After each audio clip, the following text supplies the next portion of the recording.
ओम श्री साईराम। परम आराध्य, परम प्रेममय, परम करुणामय प्राणसखा भगवान का चरण कमल कोटि कोटि प्रणति जणे आरंभ करिबा भगवान का दिव्य संभाषण रु संगृहित किछि वार्ता। भगवान आमको कौन संदेश देबाकु चाहुछंती आसंतु सुनिबा।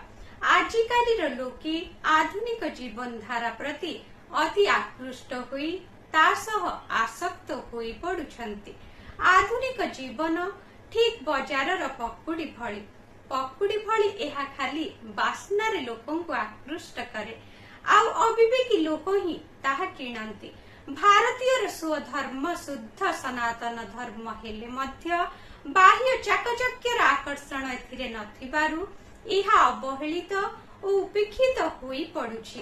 प्रकृत सत्यर किछि साजसज आवश्यकता नाही, स्वाद ही प्रधान।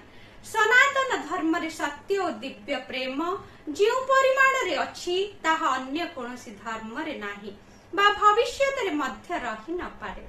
सनातन धर्म प्रकृत रे मूर्तिमंत सत्य। प्रत्येक भारतीय हेउछंती इहार उत्तराधिकारी।